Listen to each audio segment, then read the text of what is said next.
EU foreign ministers have been asked by Spain, Ireland, and Slovenia to debate suspending the 1995 EU-Israel Association Agreement over Israeli actions in Gaza, the West Bank, and a new death penalty law. The bloc is weighing human rights obligations under Article 2 while public pressure and NGO campaigns are pushing governments to act. Member states are splitting between dialogue proponents, Germany, Italy, and advocates of targeted sanctions, France, Belgium.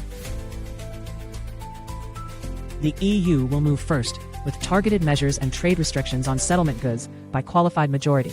Only a political shift in holdout capitals will allow a full suspension, which will then force faster, broader economic and diplomatic consequences for Israel. The Pentagon has fired thousands of high-end missiles and interceptors in the Iran war, and is running low, while production expansions are unfunded. The US military is reallocating stocks from Europe and the Indo-Pacific, and is rushing to buy low-cost drones, interceptors, and robotic systems to fill the gap. This will force the US and allies to rely on attritable swarms and cheap interceptors, accelerate autonomous weapons deployment, and change the balance of readiness across theaters. Armed coalitions of JNIM and Tuareg separatists have taken Tessalit and Kidal. Videos show fighters in former army camps. Russia's Africa Corps has withdrawn from some northern positions, and Defense Minister Sadio Kamara has been killed. The junta is losing strategic depth because its northern bases are being overrun, Russia is regrouping or withdrawing from exposed posts, and the military is concentrating on defending Bamako and key southern assets. The pressure will force the junta to choose between costly counteroffensives or negotiations. Neighboring states will expand evacuations and border controls, and Moscow will pivot to protecting core regime interests rather than retaking wide territory. Beijing has implemented dual-use export controls, increased diplomatic pressure, and used travel and trade levers to press Taiwan. China is pursuing normalized pressure to deter moves toward formal independence and to influence Taiwan's domestic politics ahead of elections.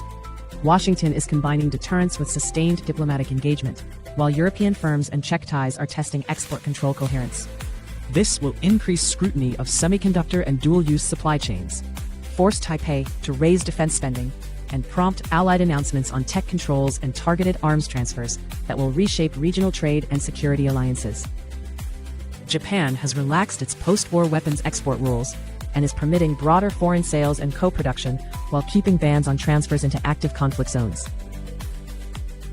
Tokyo is strengthening deterrence, diversifying supply chains, and building industrial ties with allies such as Australia, the Philippines, and Poland, because regional threats and global supply risk are increasing.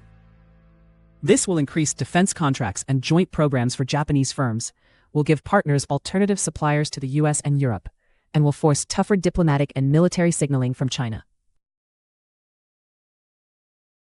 Cuba has seen fuel and food shortages that are crippling farms and social care, while direct US Caracas flights have restarted after years of suspension.